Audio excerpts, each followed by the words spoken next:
It sure looks like Cole Sillinger is considered part of the young core of this Blue Jackets team. Does he belong there? Is he the next Boone Jenner? All of this we have to discuss on today's Locked on Blue Jackets.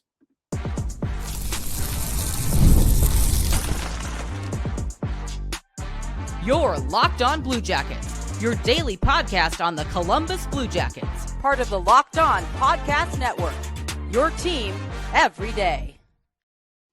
Hello, welcome to Locked on Blue Jackets, part of the Locked on Podcast Network, your team every day. I am, as always, your host, Jay Foster, here to give you the good, the bad, and the ugly about your favorite team and mine, the Columbus Blue Jackets. Lots to talk about today. Cole Sillinger is the main topic of the day. I want to talk about his kind of season review, how he did in the most recent season. He needs a new contract. We want to talk about that. Is he a part of this team going forward? And by that, I mean, is he a part of what I think they are considering the young core of this team going forward? And I think the answer to that is very different to the question, should he be part of this young core? But maybe I'm getting ahead of myself. I did want to briefly start out by saying congratulations to the Blue Jackets that have been named to the World Championships. Specific congratulations to Mathieu Olivier for getting an alternate captain announcement just before the tournament started. Love that for him. I did kind of say, there's a non-zero chance that he gets named captain.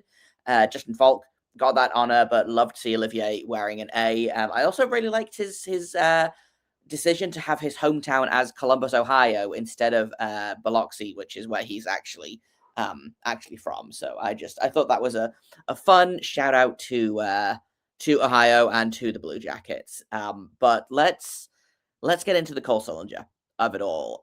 He's another one that needs a new contract. So that's why we're kind of talking about him today. I've got one more of these to do, I think. We have to talk about Adam Fantilli, and that's the big one, right? But we've talked about all of the guys that need new contracts. Should they be re-signed? Will they be re-signed? Et cetera, et cetera. Obviously, Cole Sillinger is going to be re-signed. He's an RFA, so they have full team control over him. I think this organization views him very, very highly. Is that a good thing or a bad thing or something in between, or is it a little bit of both, or, et cetera, et cetera?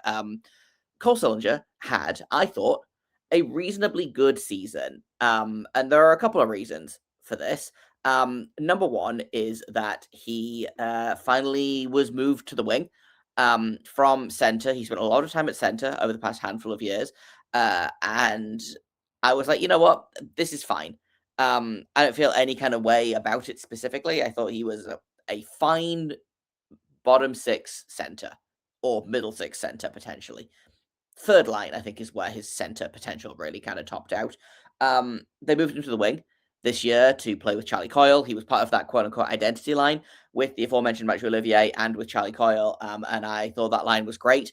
And I think that Charlie Coyle is a big reason for Cole Sillinger's success this season, right? Like, you look at how good James Van Riemsdyk was for Kent Johnson last year. I think we saw similar results from Coyle and Sillinger this season. They really clicked. That line clicked. And I think it was a kind of a dual purpose there, right? Sillinger doesn't have to play center anymore. He can play wing. Frees him up to do some other stuff. I think he gelled really well with Coyle, and I think he learned a lot from him as well. So Cole Sillinger, I thought, was much better than last season. I have some questions going forward about his offensive capabilities because he really hasn't lived up to his juniors numbers. He was drafted as a sniper, as a goal scorer, and he hasn't super lived up to that yet. Obviously, he's still young. There's still time, but this is a guy that they looked at him and were like, yeah, he's gonna score goals in the NHL. His career high for goals in the NHL is 16, which he scored in his rookie season. He has yet to eclipse that number of goals. His point totals have slowly been going up. He had a disastrous sophomore slump, but his rookie season, he had 31 points. 22, 23, he had 11, which we don't talk about. 23, 24, 32. Last season, 33. And then this most recent season, he also had 33 points. I think he improved on a lot of areas. But he also shot at like 6%, which is not the move. So some ups and downs for this season, I think we'll say is probably the kindest way to say it. But it's easy to sit here and say he's improved year over year, and I think he has improved year over year. But we're getting to a point now with Cole Sillinger where I'm like, we need to start seeing more from him on the score sheet. I don't think he's ever gonna hit the potential that he had when he was drafted, right? Like there was a lot of people were really, really excited about Cole Sillinger when he was drafted. Obviously, he made the NHL as an 18-year-old, had a pretty good rookie season on a pretty bad Blue Jackets team, and everyone was like, "This is great. We can only go up from here." And he's just kind of not stagnated necessarily. I think there are things that he has improved on. I think he's become a lot better defensively over the past handful of seasons than he was as a rookie. And obviously, again, he's become part of that identity line, which I don't know what they're going to do if Charlie Coyle doesn't come back. In terms of Sillinger's future on this team, because you've got to think if Coyle doesn't come back, if Jenner doesn't come back, they're probably going to be forced to move Sillinger back to center, which I don't know if that's where his strengths are anymore, right? I think he really, really looked much better, much more confident, much more at home on the wing this season. But that being said, I would love, I want more from Sillinger. I like what he's doing. I just wish he would do more of it, right? He is a perfectly fine third line player.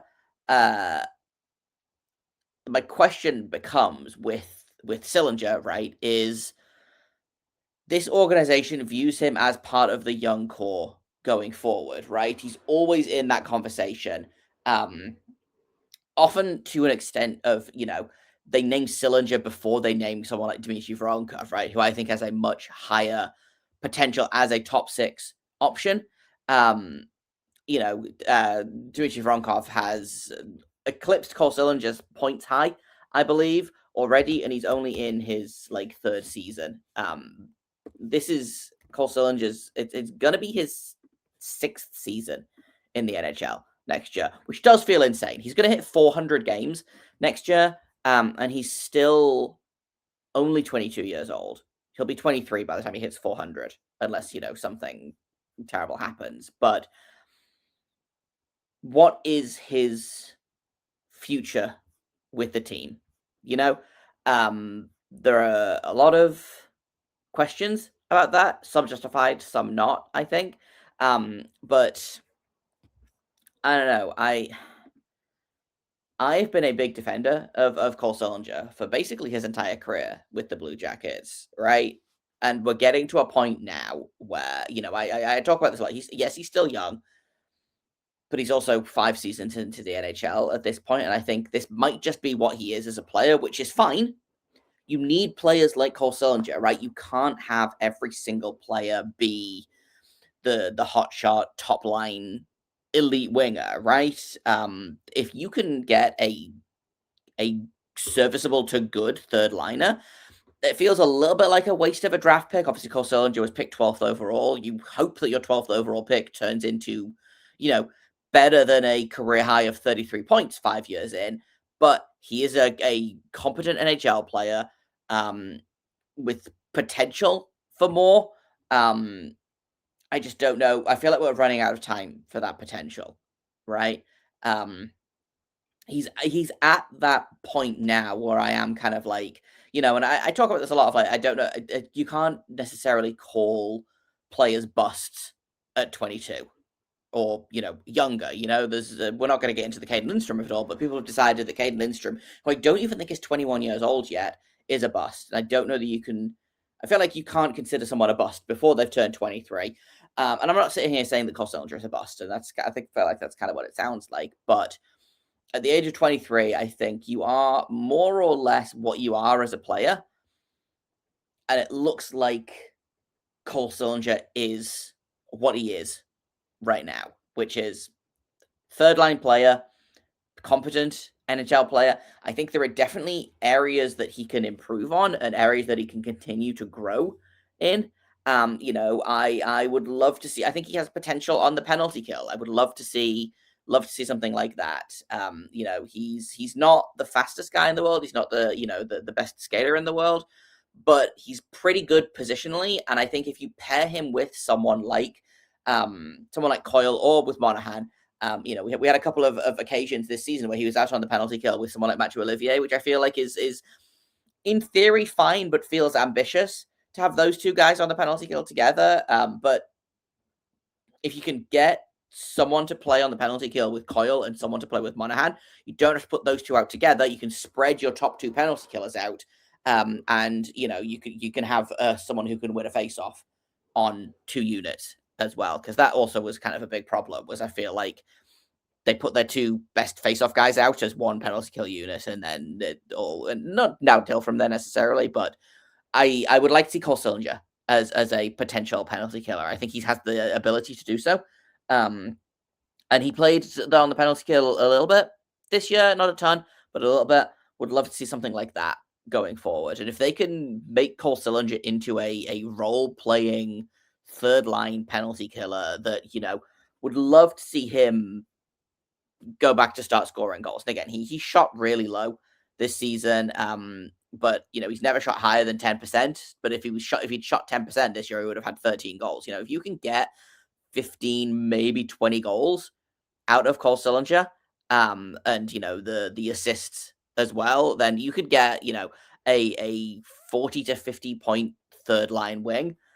I feel pretty good about that going forward. But is that his future with this team? I'm not sure. I feel like this team has loftier expectations for him. And we'll take a quick break, and then I'll explain what exactly I mean by that in just a second here on Locked On Blue Jackets. First, I've got to tell you about Rocket Money. If you've ever opened your bank account and thought, oh, where did all my money go? You are not alone. Keeping track of subscriptions, spending, and bills can get really overwhelming fast, and that's where Rocket Money comes in. They help you take control of your finances all in one place. I love Rocket Money. I use it all the time because I'm really good at signing up for a free trial for something and then forgetting it exists and then paying the $8 a month for the next, year and a half until I'm like, why am I paying this streaming service that I've never used $8? And it's because I signed up a year and a half ago and forgot about it. And Rocket Money is great for that. When I first signed up, it was like, hey, you have two different Netflix subscriptions. What the heck is going on? So immediately it saved me money. And made me feel much less secure about my money because somebody else is supervising it that is not me, right? Rocket Money, once again, it's a personal finance app that helps find and cancel unwanted subscriptions, monitors your spending, and helps lower your bills so you can grow your savings. Let Rocket Money help you reach your financial goals faster. Join rocketmoney.com/lockedon. That's rocketmoney.com/lockedon. Also, got to tell you about Hims. ED is way more common than most guys think, right? Millions of guys are going to deal with it at some point, and that's exactly why Hims offers a straightforward way to handle it. They connect you with licensed healthcare providers online, giving you access to legitimate ED treatment options from the comfort of your home. No awkward appointments, no pharmacy lines, just a straightforward process that makes it super easy to take care of yourself. If treatment is right for you, it's shipped directly to your door in discreet packaging, and makes the whole experience feel private and stress-free. Straightforward, transparent, designed to make getting care feel easy. To get simple online access to personalized, affordable care for ED, hair loss, weight loss, and more, visit hims.com/lockedonnhl. That's hims.com/lockedonnhl for your free online visit. hims.com/lockedonnhl. Prescription required. See website for details and important safety information. Sildenafil is the generic version of Viagra. Viagra is a registered trademark of Viatris Specialty LLC. Hims is not affiliated with or endorsed by Viatris. Welcome back to Locked On Blue Jackets. If you haven't already, check out the Everydayers Club. We are at lockedonbluejackets.supercast.com. For just $5 a month, you're going to get access to ad-free episodes of this very show, as well as a bunch of other cool perks. So check it out, follow the link, or find the link in the show notes to learn more. Let's talk about Cole Sillinger's role in this team going forward. Because here's the thing. I like Cole Sillinger a lot. I think this team values him more than they should. I wonder how much value he has on the trade market. And I'm not going to sit here and say that they should trade him just to trade him. I would be really interested to see if there are teams around the league that value him as highly as the Blue Jackets do. Because if you can include Cole Sillinger as a young middle six forward that can play center if you need him to, that has value, I think. And he plays, I likened him to Boone Jenner a little bit earlier, and we'll get into that in more detail in a second here. Teams love guys like Boone Jenner. They love that kind of like role player. They love that style of player, and I feel like Cole Sillinger is very like Boone Jenner in his game, right? Of extremely highly valued by the organization. Maybe doesn't put up the points he needs to, but plays all over the ice, throws a lot of hits, plays hard, plays up and down the lineup. Regardless of whether you think he should or not, like Cole Sillinger has taken spins on the top line, the fourth line, everything in between this season, right? He is a very versatile player that probably belongs in the bottom six, but if you need to put him in the top six, it's not going to be a complete disaster. I didn't love his top line spin earlier this season, and they flipped him and Marchment for a while, and Sillinger, Fantilli, Marchenko was not the move, but he wasn't a complete black hole, right? He just wasn't the guy that fit best on that line. I think this organization 100% sees Cole Sillinger as a future leader on this team. He's been my dark horse pick to be the next captain for a while now, and that's not me saying that I think he should be the captain. Just that if I look at this team and I look at the Blue Jackets and what they valued in their captains previously, I genuinely wouldn't be shocked to hear them put the C on Cole Sillinger. Like, you've got to think that Werenski is the first guy that they turn to, but I genuinely, I wouldn't be surprised down the line to see Cole Sillinger wearing a letter for this team. I don't think it'll be the captaincy, but it genuinely, that feels like the most Blue Jackets option, right? Is to replace Boone Jenner with just younger Boone Jenner that doesn't score as many goals. But it wouldn't be the worst. I think, again, I go back to we don't know what these guys are like in the room. We get glimpses of it through articles, through interviews, through, the guys like Portsline, who does a really good job at getting into the nitty gritty, I think, of the vibes in the room. But even he isn't there full time. He's not there, between periods, before games, immediately after games, etc. We don't know what these guys are like as leaders or non-leaders. We don't know what Boone Jenner's saying in the room, and whether he is a good captain or not. I maintain that your best player doesn't have to be your captain, right? Or your captain doesn't have to be your best player, I should say. I think there is some wiggle room there, and I think that leadership and skill on ice are not necessarily hand in hand, right? Like, obviously, there's been a lot of great captains that are the best players on their team, but you also look at some teams and you're like, well, that's a really strange choice of captain. But hey, I guess if it makes sense, it makes sense, right? I think Dustin Brown was a really good example of this in LA. He was the captain there for a really, really long time. Andrei Kopitar was both the best player and the captain for a while, but I'm going to be really interested to see who they replace him with. There's been a lot of guys who are leaders and not necessarily the best player on the team. And it feels so Blue Jackets to look at Cole Sillinger and be like, well, he's the next Boone Jenner. We should put the C on him. Again, do I think that they should? Not necessarily. Would I be surprised if they did? Not even a little bit. And I really do think that they see him as part of that Fantilli, Marchenko, Johnson, Voronkov, Matejchuk, Greaves core. He's about the right age. And you need, again, I don't think he is part of the capital C core. But for me, the capital C core is Fantilli, Matejchuk, Marchenko, Greaves.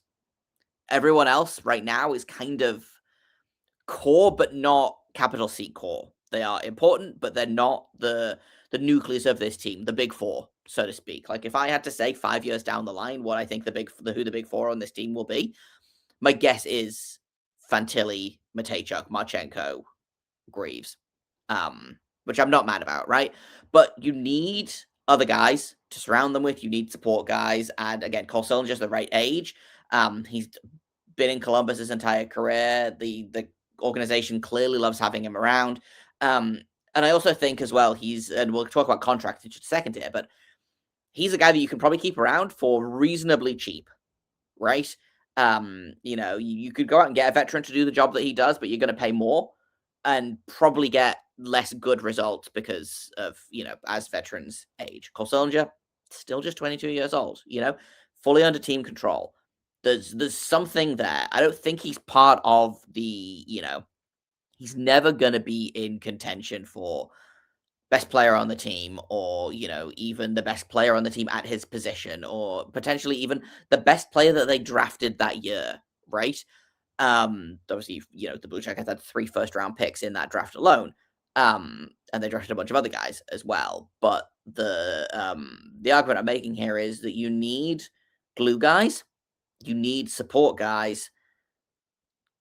Cole Sillinger, while not capital C core, I think is definitely viewed as part of the core of this team, and my guess is that they are working hard to get him locked up long-ish term, I would say. And I don't know exactly how long the contract is going to be. I have some ideas of what I would sign that contract to, but Don Waddell is kind of inscrutable sometimes when it comes to contracts, right? So let's take a quick break, actually, before we get too bogged down in that. And then when we get back, we'll talk about what Cole Sillinger's next contract should look like, what it could look like, etc. That's all coming up in just a second here at Locked On Blue Jackets. First, I've got to tell you about Indeed. Workplace chaos, deadline stacking up, inbox overflowing, and the one position you have to fill is still sitting open. When the pressure is on and you need the right hire, this is a job for Indeed sponsored jobs. Helps you reach the people who actually fit what you're looking for, skills, experience, location, so you're not just hoping the right candidate stumbles across your post. And here's a stat that says it all. In the minute that I've been talking to you, companies like yours have made 27 hires on Indeed, according to their worldwide data. So if you're hiring, spend less time searching and more time interviewing candidates who check all of your boxes with Indeed sponsored jobs. Better results, less stress, less time. When you need the right person to cut through the chaos, Indeed sponsored jobs is there for you. And listeners of this show are going to get a $75 sponsored job credit to complete your job with premium status it deserves. Indeed.com/podcast. Just go to Indeed.com/podcast right now and support our show by saying you heard about Indeed on this podcast. Indeed.com/podcast. Terms and conditions apply. Need to hire? This is a job for Indeed sponsored jobs. Welcome back to Locked On Blue Jackets. We're talking about Cole Sillinger today, and he needs a new contract. So let's get into that. His current contract was, I believe, so he would have been part of that crew of RFAs that Don Waddell arrived in town and immediately was like, "Oh, I have to sign like 7 guys immediately." And Cole Sillinger was part of that group of guys. Marchenko was part of those guys. Kent Johnson, guys like that. But Sillinger, his contract's up. $2.25 million is what he's making right now. I wonder if he gets the Boone Jenner contract.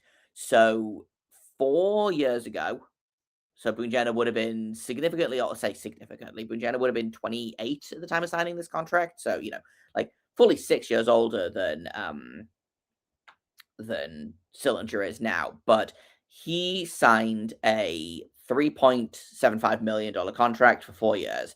Interesting, actually, in 2018, which is when he would have been 24, so just a little bit older, he signed an identical contract. So he's actually signed $3.75 million for the last 8 seasons. I would sign Sillinger to 3.75 for 4 years, basically immediately. I think, especially you look at the cap going up, which I think probably, we'll do cap math in a minute, but if you can sign him to that, then I would be more than okay with that. I think, again, we've talked about him being not a part of the capital C core, but a part of the core going forward. If you can lock him up semi-long term with something like that is not going to break the bank, that is, extremely tradable if it needs to be, and if he, hits 23, 24 and explodes, if, he a whole year under, of working under Rick Bowness, another year playing with Charlie Coyle, like, who knows what happens next year. I think that would be a pretty good contract for him. So when Jenner signed his most recent contract, the one that's about to run out, it was 5% of the cap. His first of those 4-year extensions was 4.7% of the cap. The cap this season is, I want to say 103. It's 103 million, I want to say. So 4.7% of that is essentially 4.75 million. You know, it's not 1-to-1, but it's close enough that I don't want to do more complicated math about it. So, you know, the question becomes, do you give Cole Sillinger what did I say, 4.75 million for the next 4 years? That's probably getting a little rich for me, especially if I look at, you know, what other players are getting paid on this team, who needs a new pay, who's going to need a raise in a couple of seasons, right? You've got to save money for Karol Marchenko. You've got to save money for Matejchuk. You've got to save money for Zach Werenski in a couple of years. You know, if Kent Johnson's still here, he's going to need a new contract. You know, you're going to have to find another goalie to pay in a couple of years. Like, there's a lot of moving parts of contract, etc. But the cap keeps going up. I think if you can get Cole Sillinger for under 5 for, you know, 3 or 4 years, I would feel pretty good about that. Something to note is he's going to be a UFA in 2 seasons. So my guess is they're going to want 3 or 4 seasons minimum. I wouldn't necessarily want to go past 4 seasons.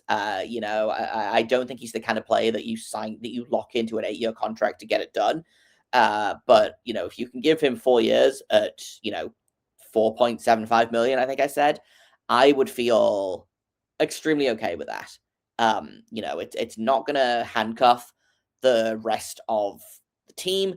It is, like I said, it's very tradable. It's a very movable contract in a lot of ways. I've kind of been looking at the RFA group of, you know, the main guys of Fantilli, Sillinger, and Greaves, and I'm like, if you can get all 3 of those guys for under 20 million, I would feel pretty good about that. And if you know, we'll talk about Fantilli, I think, in tomorrow's episode, but I'm kind of mentally penciling in about 10 million for him.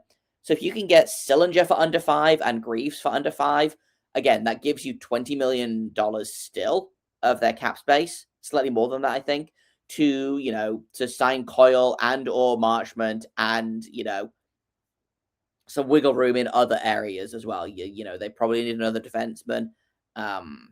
You know, I think there's some wiggle room there, but if you can get Sillinger, I think if you can get Sillinger for under 5 million, that feels like a pretty good, a pretty responsible price. You know, I would love to sneak it under 4 if I could, but I don't know how likely that's gonna be. Again, this team is really high on Sillinger, and I think they're probably willing to pay slightly more than what he's worth, just because I think this organization values Sillinger slightly higher than his actual worth. If he can figure out how to score again, then that becomes an incredible deal. If he continues to score at the rate that he is, like, I don't love it, but it is what it is. And again, he brings, you know, defensive responsibility, etc., and support. He's a really good support player, right? He's never going to be the guy, but if they can keep making him a support player and him growing his game like that, then again, I think that contract feels very, very doable.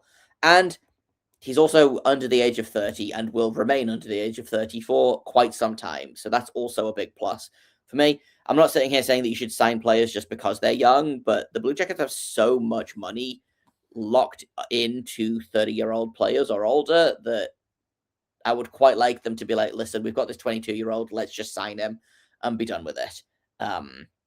You know, which is maybe not the best way to go about it, but I would much rather have a 22-year-old on a reasonable deal than a 30-plus-year-old on some of the deals that are already on this team's salary cap. So that's that.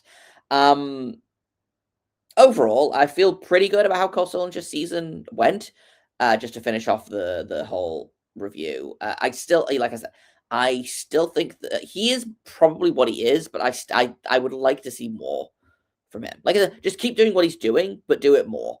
You know, I would love him to regain his scoring touch.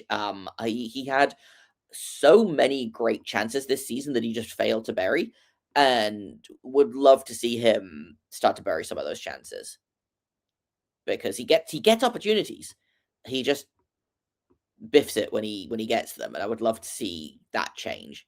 I would love to stop calling him Stonehand Sillinger in in the texts that I send my my Columbus friend.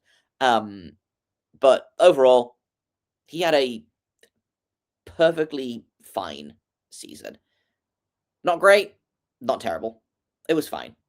And I assume he will sign a fine, a medium-sized, medium-length contract, and I'm fine with that. Would love to be more than fine, but at this point in time, I'm like, Cole Sillinger, fine. Capital F, fine. That's all I've got for today. We'll be back tomorrow. I think I am going to talk about Adam Fantilli tomorrow, and then that this kind of UFA, RFA class will be done. There's a couple of guys that I want to talk about in terms of UFAs or RFAs that they could bring in, or guys that they could trade for. So we'll kind of keep this series-ish going, and there's a couple of prospect profiles coming up later this week as well, which I'm really excited about. So lots of stuff to come this week. But tomorrow, I think it's going to be Adam Fantilli. We'll talk about him. We'll talk about what his next contract is going to look like, how he grew as a player this season, all that good stuff.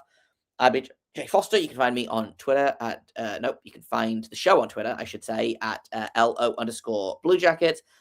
You can find the show wherever you get podcasts. You can find us on YouTube, all of the usual places, you can also find us at the Everydayers Club, lockedonbluejackets.supercast.com.